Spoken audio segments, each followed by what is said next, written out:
Babalikan natin ulit sandali yung mga importanteng natalakay ko sa inyo nung nakaraang lesson.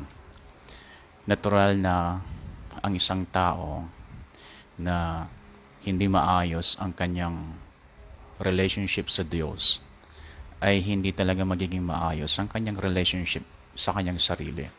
So ito ay parang hitting two birds in one bullet.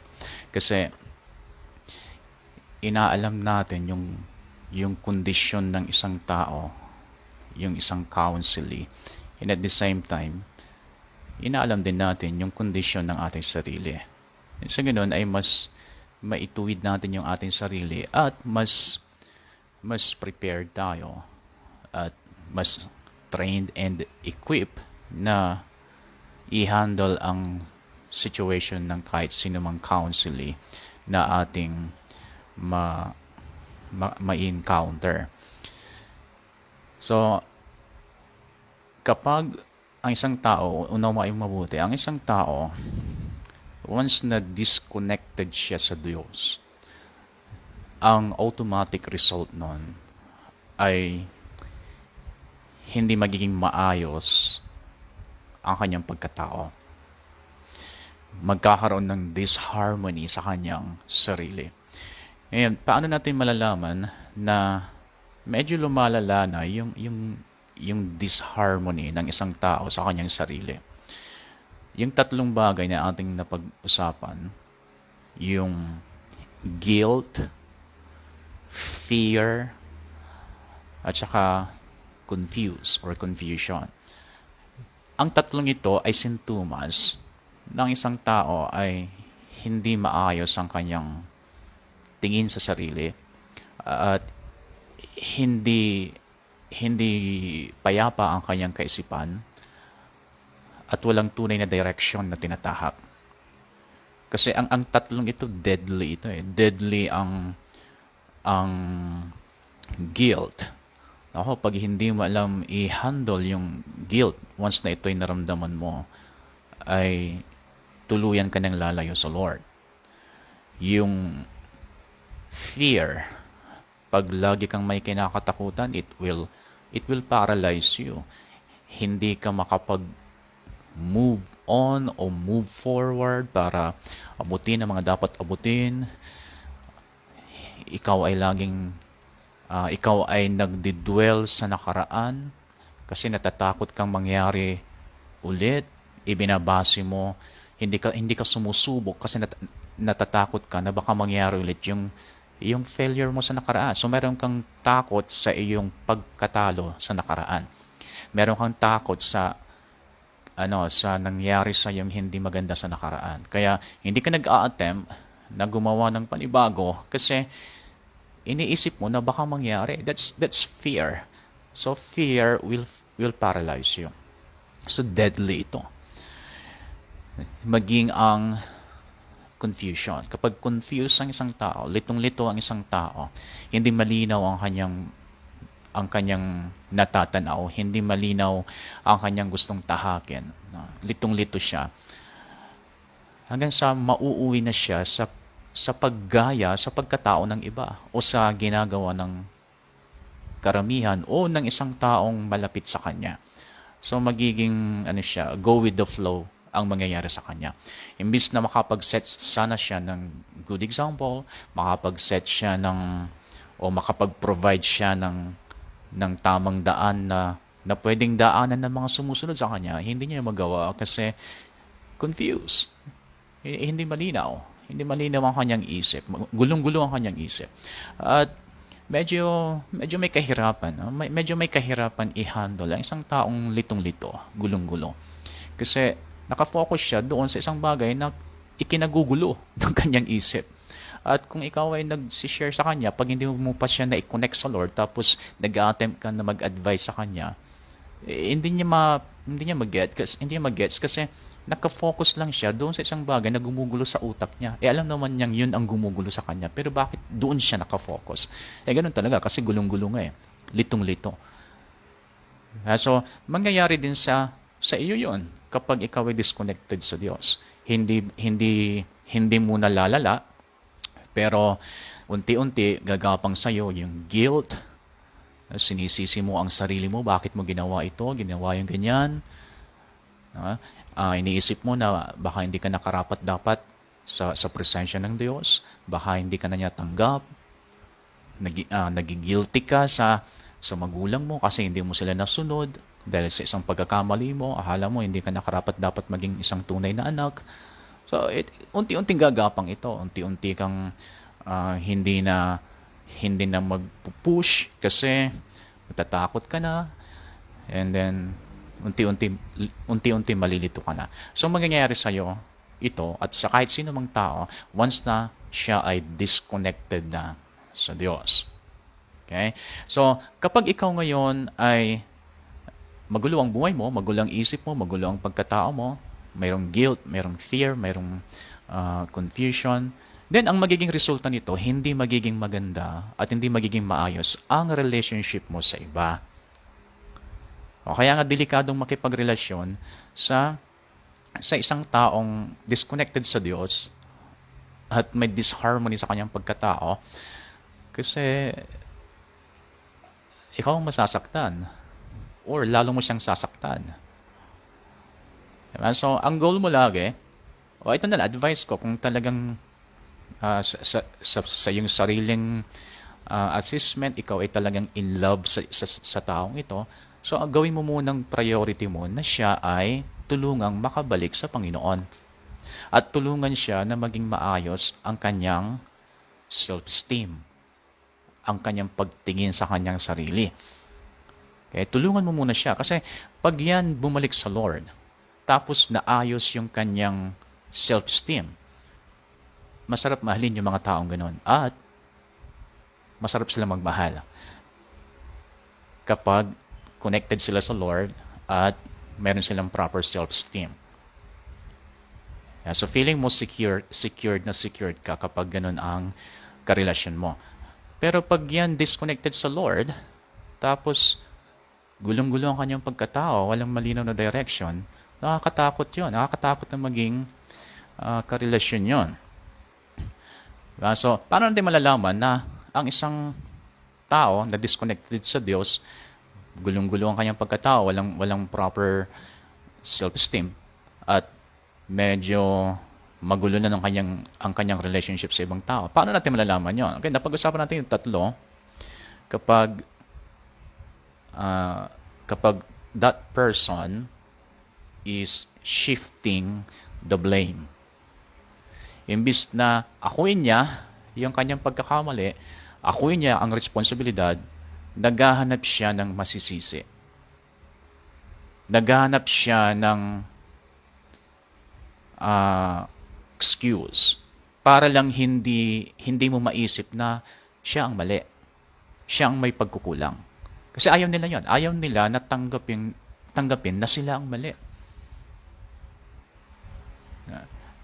Kapag i-insist mo na siya ang mali, dahil hindi ka sumunod sa mga tamang proseso para matanggap niya ito, binigla mo na siya ang mali, magre-rebelde siya, at kung ang nagsabi sa kanya mismo, yung isang taong sinisisi niya na siya ang mali, pero ito namang sinisisi niya, pinipilit niya na hindi siya ang talagang totoong nagkulang, kundi siya, magre-rebelde na yon. Mas babawi yon, mas sasaktan niya yung taong yon na ayaw ding akuin yung ibinibintang sa kanya. Babawian niya yon. Kaya magre-rebelde siya. Gagawa siya ng mga bagay na alam niyang ikasasakit. Kung halimbawa magulang niya, ang magulang niya sinisisi niya. Tapos sabi ng magulang, dahil siguro stress din yung magulang, sabi niya, alam, sa totoo lang, ikaw ang may kakulangan. Huwag mo akong sisihin bilang magulang mo dahil ikaw talaga ang nagkamali. Ngayon, kung ang anak ay disconnected sa Diyos, walang proper self-esteem, tapos sasabihin mo sa kanya yon, ay masasaktan siya. Magre-react siya at hindi magiging maganda ang kanyang reaksyon. So, ang gagawin nito, gagawa siya ng mga bagay na alam niyang ikasasama ng loob ng kanyang magulang. Kasi bilang anak, alam niya yung ayaw ng kanyang magulang. At kung ano yung ayaw ng magulang, yun ang kanyang gagawin. Nakakala mo parang masaya siya na gagawin yon, pero sa totoo lang, the more na ginagawa din niya yon, alam niya na nakakasakit siya sa kanyang magulang, kaya pati siya mas nasasaktan din. O, mas lumalalim lang yung sugat. So, ganun ang nangyayari sa maraming tao. Kaya nangangailangan sila ng counseling. Kasi magulo talaga ang buhay pag wala ka sa Panginoon. At magulo ang pakikipagrelasyon mo sa tao. Relationship mo sa kahit sino man. Family members mo, maapektuhan na yan. Pag disconnected ka sa Lord at wala kang proper self-esteem. No, bigla na lamang sasabog yung galit mo at hinanakit mo. Yung sama ng loob mo sa ibang tao, bigla na lamang sasabog yan. Para kang ano nga, para kang, ang katulad mo niyan ay para kang putakti. Ay, putakti. Yung mga bee, bubuyog, na wag mong guluhin, wag mong galawin. Kasi once na ginalaw mo, nako, aatake sila sa'yo. Ganun ang kalagayan ng isang taong disconnected sa Diyos at walang proper self-esteem. Mag-ingat ka sa sasabihin mo kasi parang putakti yan pag nagalaw mo. Parang bubuyog yan pag nagalaw mo. At wala nang pakialam kung saan kanya kakagatin. At pag sila'y kumagat, nako, may dita, may kamandag. Doble sakit. Kaya nga sa mga nakakaunselan ko ay yung mga napagsabihan sila ng mga masasakit na salita, hindi nila matanggap na yung mahal nila sa buhay magsasabi ng ganun sa kanila. Ganun talaga, wala tayong magagawa kapag ang isang tao ay nanatili siyang disconnected sa Lord at nanatiling improper yung kanyang self-esteem. Yan, so, pag sinishift niya lagi, halimbawa, kasama mo siya, tapos, nakita mo na meron siyang ginawang mali. Once na kinumpronta mo siya, i-confront mo siya doon sa kanyang ginawa, hahanap siya ng alibay, hahanap siya ng palusot, hahanap siya ng excuse para hindi sa kanya lahat ang responsibility. Para maipunto niya sa iba. So, yan, hindi talaga maayos yung kanyang relasyon sa Diyos at self-esteem. Ganun siya. Kaya, ngayon, pag nagsishift na siya ng blame sa ibang tao, lalala pa yon. And then, ang susunod is the bitterness. Kapag may bitterness na yan, kapag may sama ng loob na yan, kapag may hinanakit na yan, may kinikimkim na yan, hindi niya nare-realize palalim ng palalim ito. Kung mapapansin niyo, may mga halaman na pinutol na, maliit na puno na lamang yung natitira. So, hindi yung napapansin yon na buhay pa pala. Pero, ang nangyayari nun, bago uusbong yung panibagong sanga, yung ugat, nagpapakalalim ulit. Kasi, kumbaga, yung puno, inakala niya na marupok pa ang pundasyon, kaya kailangan mo nang palalimin. Kaya nangyari sa kanya yan kasi baka marupok pa ang pundasyon.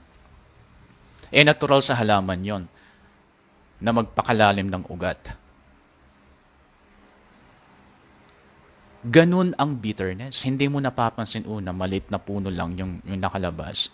Pero nagpapakalalim yung ugat hanggat hindi ito properly dealt with.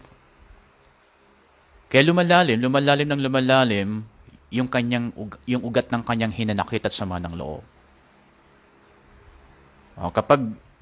Kapag ito'y lumalim na, kapag malalim na, mas sumasakit yon. Mas lalong masakit para sa kanya yon. Mas lalong bumibigat. The more na lumalalim yung kanyang hinanakit, the more na bumibigat ang kanyang pakiramdam. Ayan. Ang susunod na mangyayari niya is gossip and slander. Yung itichismis mo na siya, ikikwento mo na siya sa iba at yung pagkwento mo ay puro na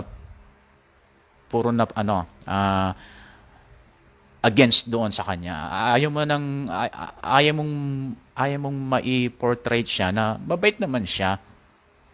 Hindi mo ayaw mo na 'yon. Yung ang gusto mong tingin ng tao sa kanya na pinagkikwentuhan mo ay masama siya talaga. At kung hindi ka maingat ay magiging one-sided ka imbis na babalanse mo ang pangyayari o ang kanyang kinikwento ay magiging dalawa na kayo na hindi na magiging maganda ang tingin ninyo sa taong kinikwento niya sa'yo. Okay? So ngayon, ang gagawin natin ay yung solution.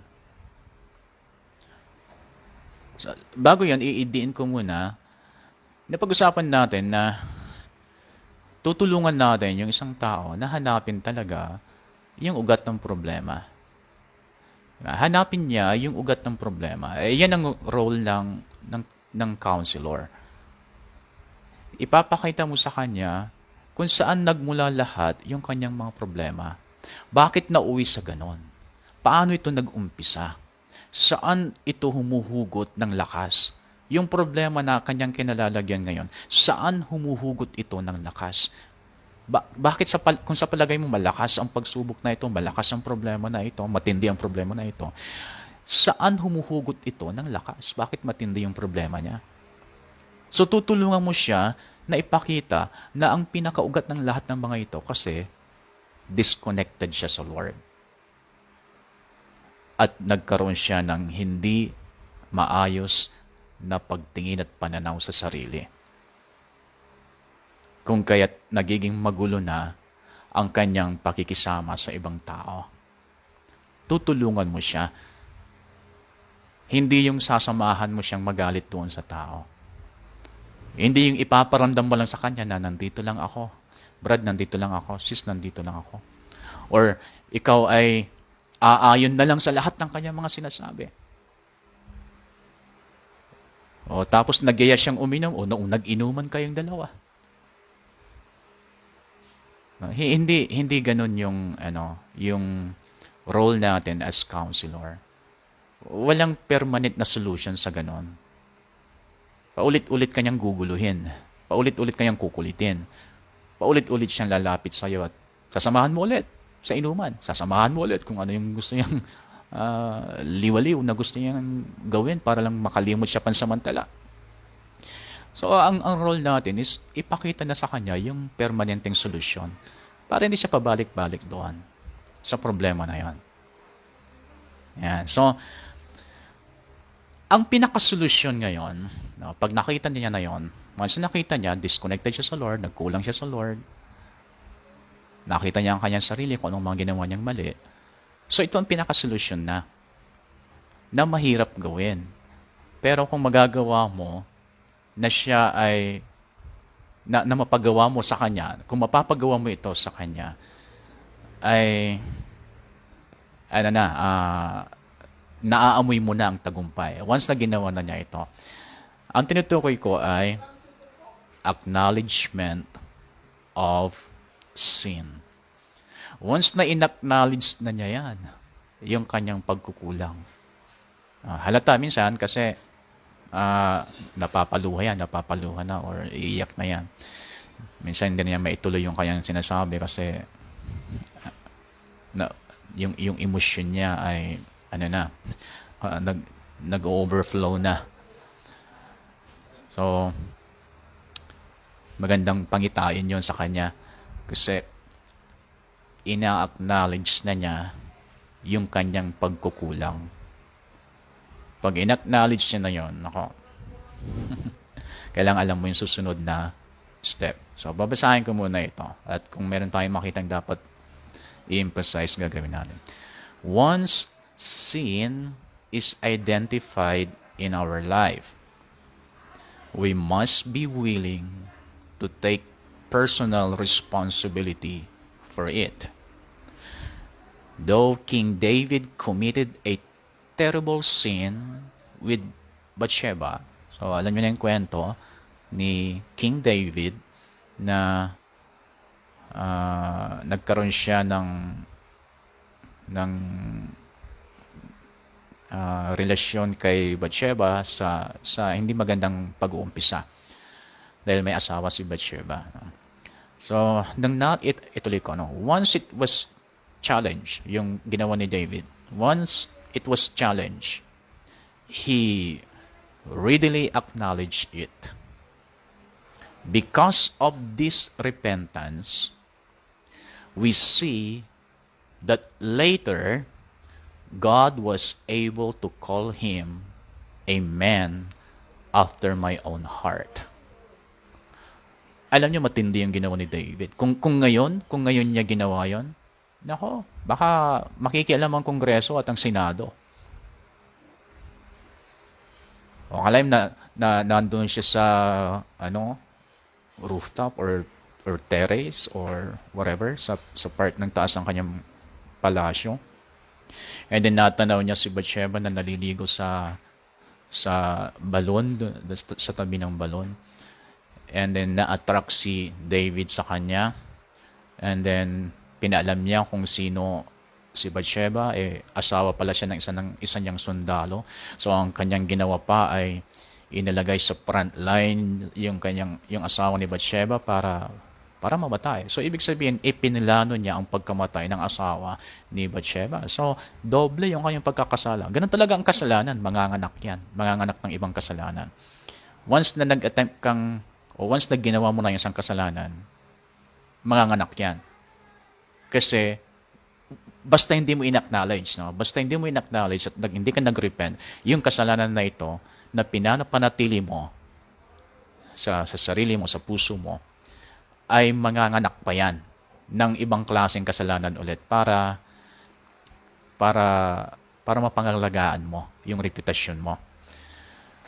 Kung nanonood kayo ng yung mga pelikula na, for example, yung mga perfect crime, mga ganon, yung mga tungkol sa mga investigation ng mga FBI or CIA, mga ganon, na pagka malapit na silang mabuking at involve ang isang tao na ebidensya para mapatunayan na sila yung gumawa, yung tao na yon ay papatayin ulit. Gagawa sila ng iba pang mga krimen, ng mga iba pang kasalanan para mapagtakpan yung kanilang kasalanang ginawa at para maprotektahan ang kanilang reputasyon. Ganun ang nasa isip ng isang taong namumuhay sa kasalanan. Papaano ko mapoprotektahan ang aking reputasyon, and at the same time, papaano ako makakaiwas sa responsibility ng kasalanang aking ginawa. Sa totoo lang, ganyan ang tumatakbo sa isip ng isang taong namumuhay sa kasalanan. Hindi siya mapakali, hindi tahimik ang kanyang buhay kasi ang iniisip niya, paano niya mapoprotektahan ang kanyang reputasyon at paano niya matatakpan o malulusutan ang anumang consequence ng kasalanan na yon. Ang hindi niya alam, the more na ganun ang kanyang buhay, mas lalong nag-a-attract ng matinding consequence yung kanyang ginawa. So, palagay ko ayaw niyo yung ganong klaseng buhay. Pero, ipinapaalam ko sa inyo to para at least aware kayo sa kalagayan ng tao na nagpapa-counsel sa inyo. So, ganun naman talaga ang nangyayari sa buhay ng mga tao na disconnected sa Lord, walang proper self-esteem, tapos hindi maayos ang relationship sa iba. Pag disconnected sa Lord, siyempre, madali para sa kanyang magkasala. Hindi katulad ng kung siya ay connected sa Lord, pahirapan si Satanas para mag-tempt sa kanya kasi lumalaban sa temptation yung nagre-resist ng temptation yung isang believer na connected sa Lord. Kumpara mo naman sa isang taong disconnected na sa Lord. Abay, wala nang yan. Kapag makapal na yung kanyang konsensya, madali na para sa kanya magkasala. Okay. Babalik ako dito sa binabasa ko. Ito matinding statement ito. Matinding statement ito. Intindihin niyo mabuti ito. It is not our sin that destroy us. Although alam natin sin is a destroyer. Pero, karamihan, kadalasan, sa sitwasyon ng mga tao, it is not our sin that destroy us. Rather, it is our failure. It is our failure to acknowledge it and take responsibility for its correction that will cause our downfall. Ayan, bago ko tuloy yung i-emphasize yan. Matindi ang ginawa ni David. No? Adultery plus murder. Adultery, murder. Magkasamang kasalanan ni David. And yet, pagdating sa huli, ang sabi ng God kay David, he is a man after my own heart. Ibig sabihin, si David napaka-close sa puso ko. Akalain mo, nagkasala ng adultery at murder. Kaya nga sabi ko, kung ngayon yan, iniimbestigan na yan sa Senado or sa Kongreso. Makikialam na yan. Magti-trending yan pag ngayon ginawa yan ni o, isipin nyo, yung mayor ninyo, ginawa niya yan. Magti-trending yan. Kung ngayon ginawa yung kasalanan na ito, trending yan. At siyempre, trending, sasawsaw dyan yung mga politicians. Sasawsaw ang Senado dyan, sasawsaw ang mga congressmen dyan. Makikialam sila sa pag-imbestiga. Kahit na ang tingin na ng mga taong bayan sa kanila ay nagtataka na sila bakit sila naging congressman, bakit naging senador sila, wala naman silang alam. Dahil dun sa pag-iimbestiga nila ay daig pa sila ng mga ordinaryong tao sa pagtatanong at sa pagsagot sa mga katanungan doon sa loob ng Senado o Kongreso. Pero bagamat ganito, kalaki yung issue na ginawa ni David, sinabi pa rin ng God sa kanya, you are a man after my own heart. You are very close to my heart. Ayan, bakit ganon ang tingin ng Diyos kay David? Samantalang, grabe yung kanyang ginawang pagkakasala. Alam niyo kung bakit? Kasi, nung ito ay na-challenge, nalaman niya na mali ito, o kinumpronta siya na mali ito, hindi siya nagpalusot. Hindi niya sinabing, kasi tinukso ako ni Bathsheba. Kasi tinuruan ako ng mga counselors ko na ganun ang gawin sa asawa ni Bathsheba. Wala siyang sinisi. Inako niya ang responsibilidad sa kanyang mga kasalanan. Nagsisi siya, umiyak, nag-ayuno, ipinakita talaga sa Diyos ang kanyang buong pusong pagsisisi at handa siyang harapin lahat ang anumang consequence ng kanyang ginawa. As in talagang hindi na niya inisip yung kanyang reputasyon. Hindi na niya inisip yung karangalan niya. Ang nasa isip lang niya, kailangan kong ayusin ang aking sarili sa Diyos. Gagawin ko ang lahat, Panginoon, kung ano man ang nararapat kong gawin, para lamang ako'y makapanumbalik sa presensya mo. Patawarin po ninyo ako. Kung sa ngayon na humarap ako sa inyo, ay meron pang mga nakakaapekto ng aking paglapit sa iyo, mga bagay na nakakaapekto kung bakit hindi mo iparanas sa akin ang presensya mo, na inihingi ko ng tawad. At dahil sa ginawa ni David, natawag siyang man after God's own heart. Ngayon, ikaw, o yung taong kinakaunselan mo, anong kasalanan ginawa niya na mas matindi pa sa kasalanan ginawa ni David?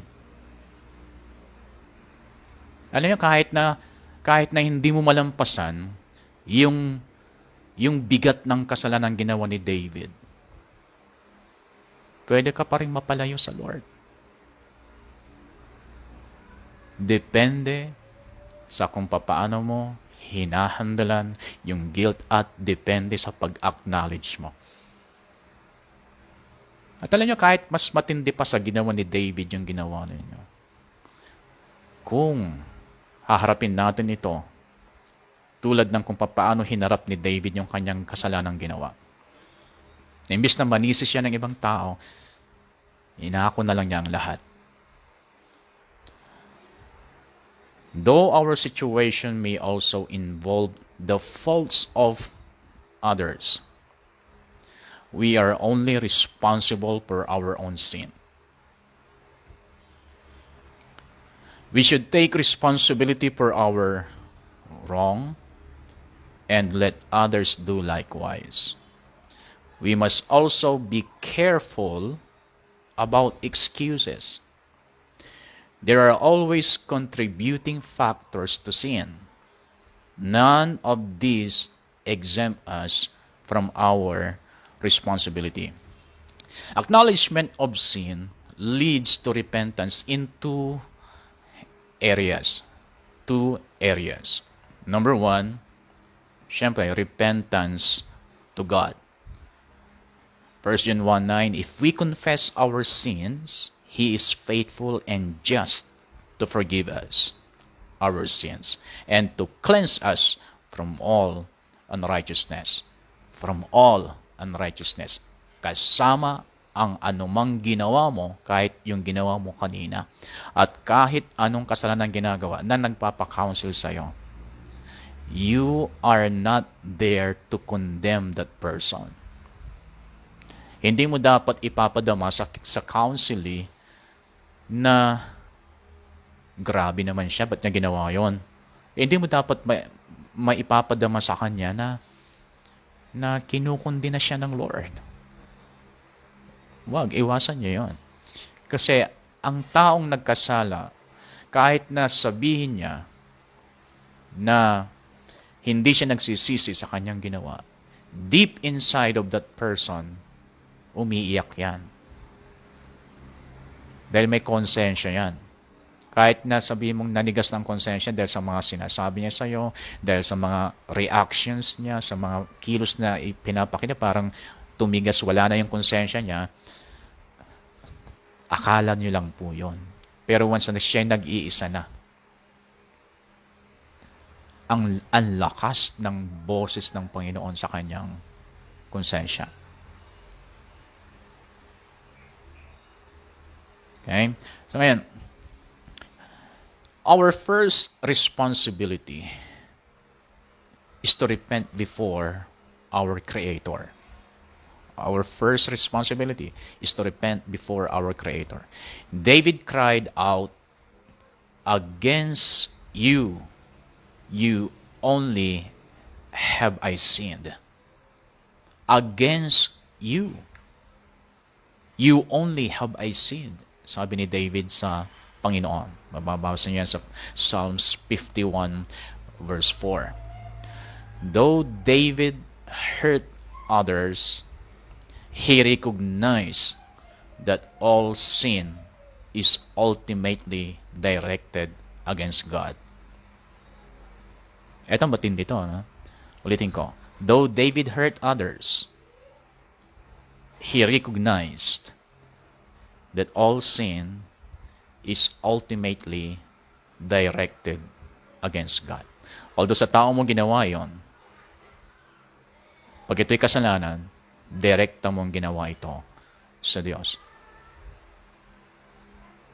Di ba, pumatay ka ng tao, so kapwa mo ang pinatay mo, then sa Diyos, ito'y direktang kasalanan sa Kanya.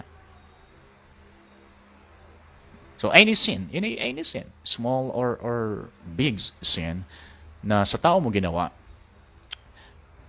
sa Diyos, direktang kasalanan sa Kanya yon. Kaya kailangan lang na i-confess sa Kanya. Kailangan lang na ihingi ng kapatawaran, ihayag sa Kanya at ihingi ng kapatawaran. Second, syempre, repent to others. Repent to others. First be reconciled to your brother, and then come and offer your gift. Sabi ng Matthew 5:24. Isipin nyo, ilan ang mga pumupunta sa altar? Sa lahat ng klase ng relihiyon, ilan ang mga pumupunta sa altar para mag-offer ng anumang bagay sa Lord? Para sa kanila, sa Lord nila ino-offer. Ayan, sa mga nag-o-offer na ito sa altar, palagay nyo, ilan ang tao na kasama sa mga nag-o-offer na ito, ilan sa kanila ang talagang nangangailangan pa muna ng paghingi ng kapatawaran sa mga taong nasaktan nila? O ilan ang mga tao doon na nag-o-offer ng anumang bagay sa Panginoon, pero meron silang sama ng loob sa kanilang kapwa? Alam niyo, ang sabi ng Diyos, walang problema. Walang problema sa mga ino-offer niyo sa akin. Iwanan mo muna dyan, sabi ng Lord. Iwanan mo muna. Kung na ino-offer mo, sige, iwanan mo muna yan. Kasi ang dapat mong gawin ngayon, puntahan mo muna yung isang taong masama ang loob mo sa kanya. Makipag-ayos ka muna. At kapag ayos na ang lahat, o bumalik ka ngayon, ituloy mo ang pag-o-offer mo sa akin. Palagay ninyo, ang word of God na ito sa Matthew 5:24, ilan sa mga church members natin ang kinakausap ng Diyos sa verse na ito? O kayo mismo, ano mga ini-offer nyo sa Lord every Sunday? Or every time na pumunta kayo sa church? Ano yung mga ino-offer ninyo? Pero alam mo, sa loob-loob mo, meron kang sama ng loob sa isang tao. At nangungusap ang Lord sa'yo, makipag-ayos ka muna sa Kanya. Ngayon, maaaring makikipag-ayos ka at siya ayaw niya. At least ginawa mo ang iyong bahagi. Ginawa mo ang part mo. O, pwede ka nang bumalik at mag-offer ulit. Pero hanggat hindi mo pa ginawa yung part mo, huwag ka muna mag-offer. Kasi Mark 11:24 about faith, hindi nagtapos doon yung sinasabi ng ating Panginoon. Tuloy mo lang doon sa verse 25 na kapag may unforgiveness, hindi ka rin patatawaran. Ibig sabihin, hindi ka pakikinggan. O, kung hindi maayos yun, hihingi ka ng forgiveness, o hindi pwede. So, ibig sabihin, unanswered yun. Yung paghingi mo ng forgiveness, unanswered yun kapag ikaw ay kailangan mo na magpatawad ng kapwa mo. Hindi ka pwedeng patawarin kung ikaw hindi ka nagpapatawad. Pero available ang forgiveness sa'yo. Kaso nga lang, hindi maging realidad sa'yo kasi nga, mayroong principle Mayroong sistema ang kaharian ng Diyos. Na bago ka mapatawad, magpatawad ka muna. Kaya kung alam nyo, mayroon kayong sama ng loob ngayon, huwag kayong gumawa ng excuse na hindi kayo makapag-reach out sa taong yon. Kahit malayo kayo ngayon, pwede kayong mag-reach out sa kanya. Maliban lang kung hindi siya marunong gumamit ng cellphone or laptop. Pwede kayong magrason noon. Naalala yung sinabi ko, yung kinuwento kong isang kapatiran. Ang layo yung probinsya ng kanyang asawa. At sa totoo lang, base sa mga naririnig kong kwento, yung asawa niya talagang sa mga time na yun, hindi niya deserve mahalin. As in, talagang hindi niya deserve mahalin.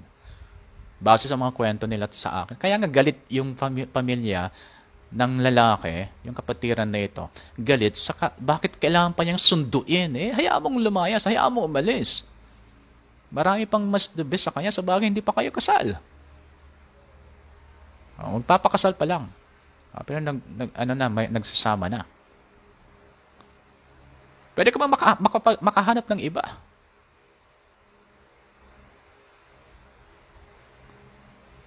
Pero siya pa mismo, siya na nadihado na, siya pa ang pumunta sa mundo doon sa asawa niya. Alam mo ngayon? Ang ganda ng kanilang pagsasama. Ayan na silang dalawang anak. Maayos ang kanilang pagsasama. Grabe ang ginawa ng Diyos doon sa babae. Dahil talagang tinransform ng Lord yung babae. Naging Proverbs 31 woman siya.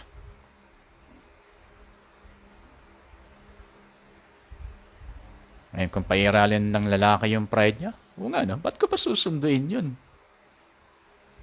Minura-mura na siya ng family members niya. Nakipag-ayos.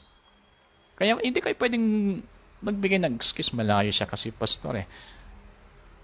Hindi yan excuse kasi may mga na-counselan akong as in malayo talaga.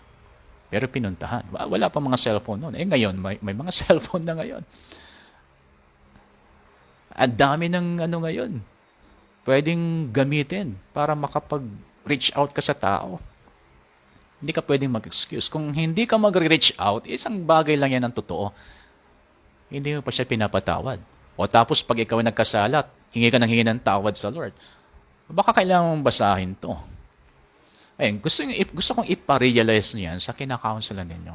Alam mo, brad, alam mo, sis, ang Diyos mapagpatawad talaga. Available ang kanyang kapatawaran sa lahat ng ating mga ginagawa.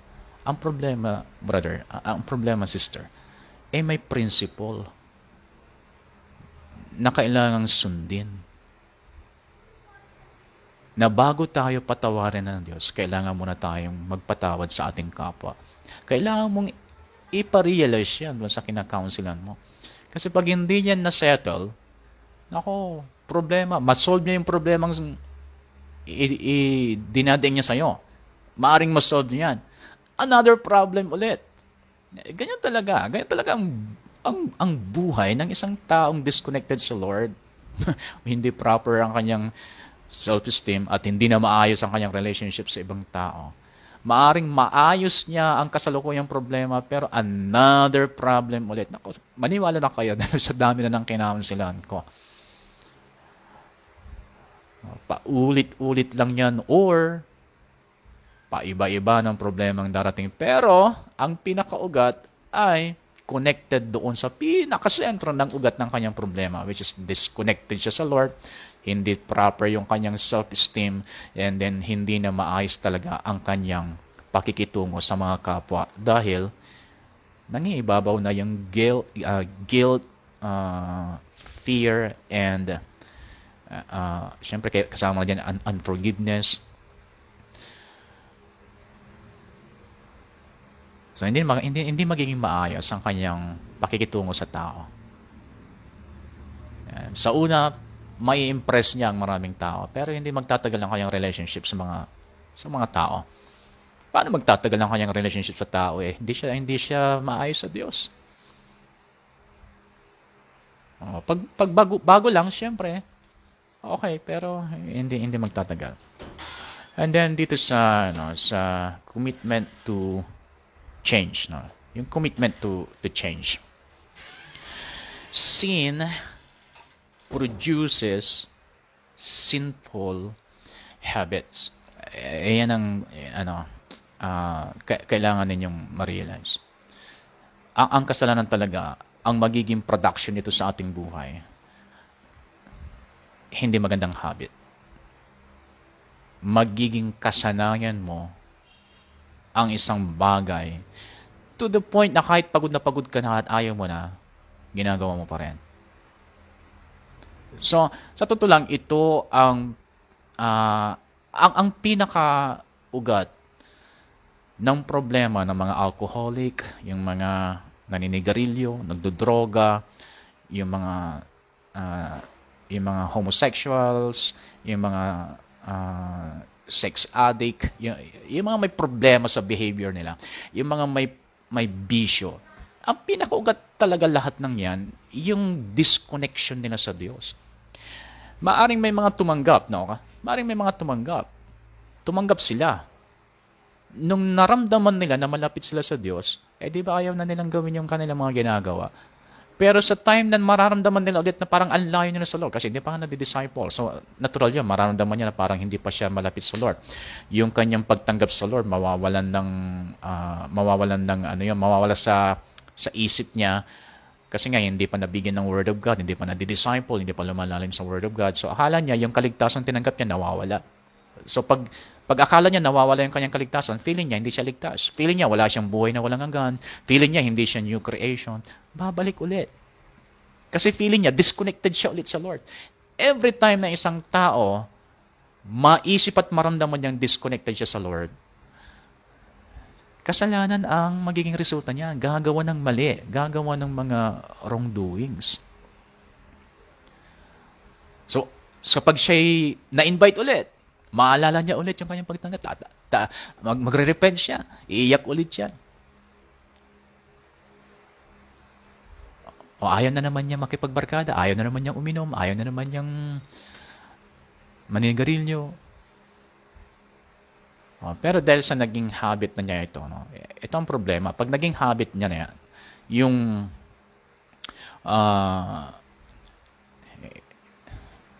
gusto ko sana talakayan yung scientific part nito pero hindi na tatagal tayo. Pero nagkaroon na kasi ng wiring, no? Nagkaroon ng wiring sa kanyang brain sa mga bagay na ito na nakasanayan niya. No? Maaring nung ginawa niya ito ay naramdaman niya ang mga taong nasa paligid niya na nagbigay ng malasakit sa kanya. At dahil naramdaman niyang may malasakit sila, although may ginagawa silang mali, naramdaman niyang may malasakit sila, so nakaramdam sila ng saya. Ngayon, ang brain natin ngayon, magre-rewire siya. No? Mag-grow yung mga wires sa brain natin. Na every time na maisip mo yung bagay na yon, maalala niya na sa time na yon naging masaya kayo. So magpuproduce ngayon ng dopamine yan. Yung dopamine, responsible siya kung bakit nakakaramdam tayo ng saya, ng kilig, ng magandang feelings.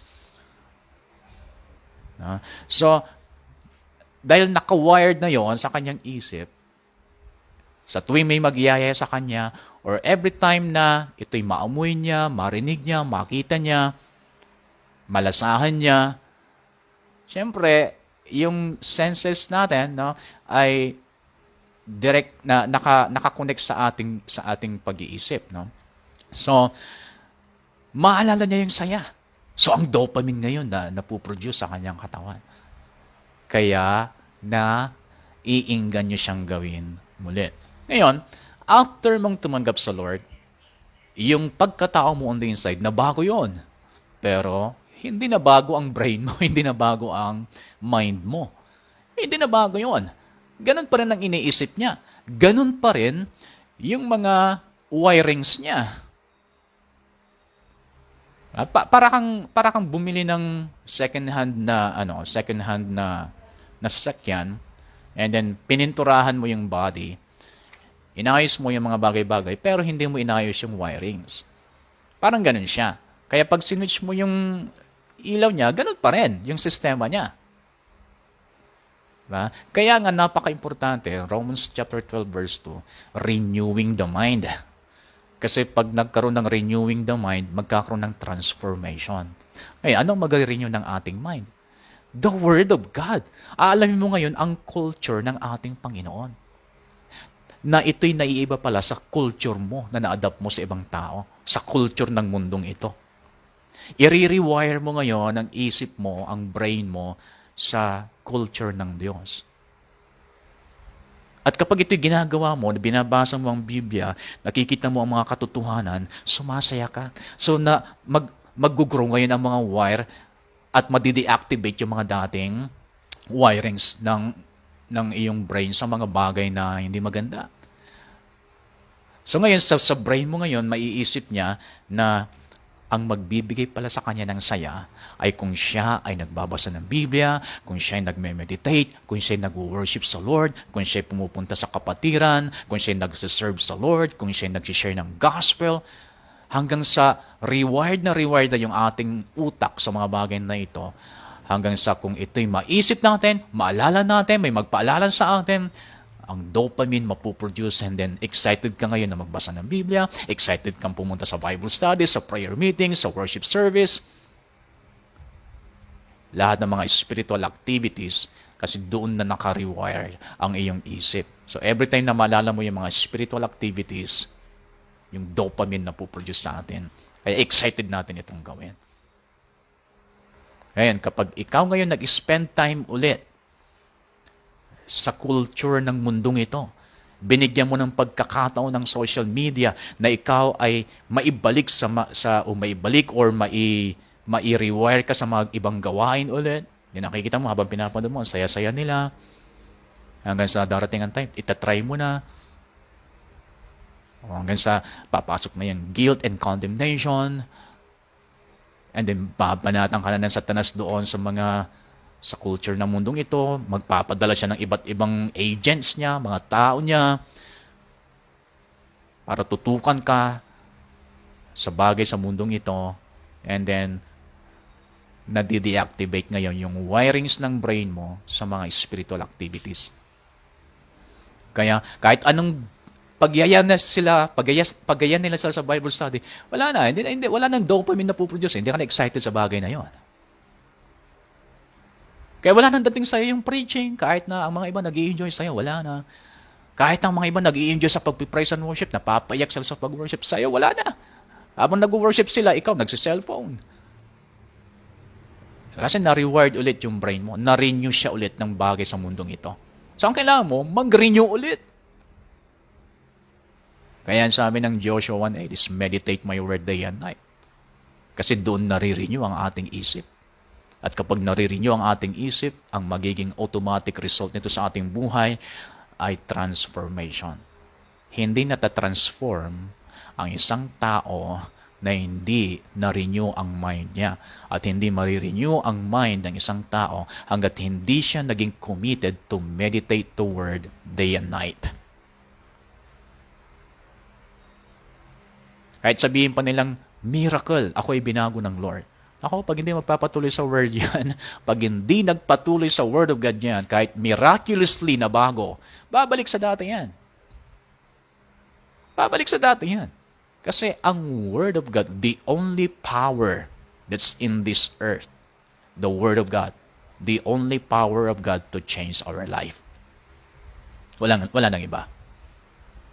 Siyempre, pag ikaw ay full of the Word of God, ay siyempre, magiging full of the presence of God ka na. Kasi through that Word, yun ang siyang maglilid sa'yo, gagamitin ng Holy Spirit to pray and to worship and to spend time in God's presence. So, kailangan maintindihan yan. Kailangan nyo maintindihan yan sa isang tao para pati kayo mismo, hindi kayo magtataka. Bakit si ganito? Nag-a-attend na siya ng matagal na, bakit bumalik pa rin sa dati niyang buhay? O ngayon, naiintindihan niya kung bakit. May mga minimeditate yan araw at gabi. Pero kung siya bumalik sa dating buhay, may minimeditate siya araw at gabi, pero hindi Word of God. Kung bakit siya bumalik sa dating buhay. So, ganun kahalaga ang mag-meditate ng Word of God. Pag hindi mo i-meditate ang Word of God, then you are meditating something. At kung ano yung minimeditate mong yon, eventually yun ang magiging buhay mo. Hindi nyo nare-realize lahat ng behavior nyo ngayon. Iba-iba tayo ng behavior. Ilang kayo, mga estudyante, hindi kayo magkakaparehas ng ugali. Hindi kayo magkakaparehas ng behavior, ng manner. Depende sa kung ano ang namulat sa inyo. Ano ang nag-grow sa brain ninyo na naging bahagi na ng buhay nyo. Kasi kung anong laging mo naisip, lagi mong nakikita, pumapasok sa isip mo. Lagi mo naririnig, pumapasok sa isip mo. Then the more na ito'y pinagbubulay-bulayan sa ating isip, then bababa ito sa ating puso. At kapag bumaba na yan sa ating puso, magiging pagkatao mo na yan. Kaya hindi tayo pare-parehas ng pag-uugali. Hindi tayo pare-parehas ng behavior kasi iba-iba ang ating hinayaang pagbulay-bulayan at makapasok sa ating puso. Pero ang Christian dapat maging renewed siya ng Word of God para matransform. Kasi pag na-renewed ng Word of God ang buhay mo, the Bible is the Word of God. And Jesus Christ is the living Word. Jesus is the Word. Kaya kung na-renewed ang buhay mo sa Word of God, then you are renewed in Christ Jesus. Kung na-transform ka ng Bible, ibig sabihin niya, na-transform ka in the likeness of Christ. So dapat ang magiging behavior natin as Christians ay base sa fruit of the Spirit. Full of love, full of joy, full of peace, full of gentleness, full of patience, full of faith, and yung mga iba pa. So paano mangyayari yan? Meditate the Word of God day and night. Pag hindi mo gagawin yon, the fruit of the Spirit will not grow. Okay, tuloy natin. Meron pa tayong 5 minutes.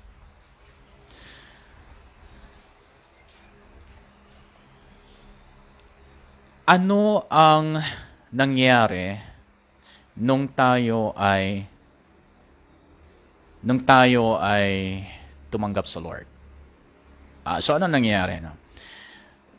Kanina, sabi natin, ang kasalanan nagpo-produce siya ng sinful habit. No? Kaya nga ang bawat sa atin nagkaroon ng sinful habit. At kailangan, ngayon dapat wala na yun, di ba? Anong minimeditate mo? Bakit hindi pa natatanggal yung habit na yun? A person develops the habit of, ito mga habit na ito, bad language, or pagmumura, rudeness, kabastusan, drug addiction, or dishonesty, or alam yung mga sinful habit na napuproduce ng kasalanan. Yan. Our adult expressions of sin were not always as developed as they are now. They were gradually nurtured over many years. Our sin nature gave these bad habits incentive, and they grew into a lifestyle. They grew into a lifestyle. Bago naging lifestyle, lumago muna kasi. Consistent niya itong ginawang paulit-ulit hanggang sa naging bahagi na ng kanyang pagkatao. At alam po niya, pag naging bahagi na ng pagkatao, yan ang mahirap nang tanggalin. Mahirap tanggalin yon. Subukan niyong pumunta sa isang tribo, tapos biglain niyo silang tanggalin yung mga nakasanayan nila. Nalala ko may napanood akong pelikula. Kwentuhan ko muna kayo dahil paubos na yung oras. Pero ako napanood na pelikula. Isa siyang bacteriologist. At busy siya sa pagre-research ng iba't ibang klase ng bacteria. At siya ay nagsuserve sa government hanggang sa pinapadala siya sa iba't ibang bansa. Ngayon, napunta siya sa isang lugar sa China na kung saan dami silang paniniwala. Ang dami nilang paniniwala. At yung mga paniniwalang ito ang dahilan kung bakit nagkakaroon ng epidemic sa kanilang lugar. For example, isang paniniwala nila, kapag mayroon silang mahal sa buhay na namatay, inililibing nila sa gilid ng ilog. Dahil ang paniniwala nila, kailangan daw may access sila sa tubig dahil ang tubig nagbibigay buhay. Yung ilog na yun, doon nagmumula lahat ang kanilang iniinom. So ito ay in-examine ng doktor, yung tubig sa malapit doon sa sementeryo nila. Habang kumukuha siya ng tubig, nakita pa nga niya, mayroon nakalabas na kamay na naaagnas. And then positive yung tubig ay contaminated. At iba't ibang bakterya ang nandoon. At yun ang naiinom nila. Kaya ang daming mga namamatay sa kanilang lugar. Ngayon, humingi siya ng permission sa government na ilipat ang sementeryo. Alam po niyo, inaway yung doktor. To the point na yung asawa niya ay muntik ng patayan. Kasi kasama niya yung asawa niya, muntik ng patayan. Kasi lahat ng paniniwala nila ay biglaan na binabago. Pahirapan yon. Kasi parte na ng buhay nila yun eh. Once na naging parte na ng buhay mo ang isang gawain, pahirapan ito para tanggalin. Pag bibiglain mo yan, ako, magkalaban kayo. Kaya kinalaban yung doktor. Yung doktor, wala naman siyang adhikain na sirain yung kanilang paniniwala. Gusto lamang niyang makatulong sa kanila dahil marami nagkakasakit dahil sa kanilang maling paniniwala. Pero ang point ko pa rin doon, once na naging bahagi na ng pagkatao mo ang isang gawain, ay kailangan mong itong, mas maraming panahon dapat ang ibibigay mo sa Word of God. Dahil yun lang makakatulong sa'yo. Kailangan magpursige ka ngayon na magkaroon ng mas maraming time sa mga spiritual activities para masapawan. Para masapawan yung desire mo na manatili doon sa mga bagay na mali. Na alam mo naman na ito ay mali. Kasi pag hindi mo gagawin na mag-meditate ng Word of God, hindi mo gagawin na mag-worship lagi sa Lord, hindi mo gagawin na makikonnect sa mga on fire brothers and sisters in Christ, hindi mo gagawin na mag-serve sa Lord, hindi mo gagawin na mag-share ng gospel sa mga unbelievers, talagang ikaw ay mahuhumaling sa iba't ibang gawain ng mundo. Or babalik ka doon sa dati mong ginagawa. Kasi hanggat hindi ka nag-start ng panibagong habit, hindi mo matatanggal yung old habit. Ano yung new habit na kailangan mong umpisahan? Yung mga spiritual activities. Makinig ka sa mga preaching ng salita ng Diyos. Maraming paraan ngayon para makapakinig ka lagi. Mag-worship ka lagi sa Lord. Makinig ka lagi ng mga worship songs.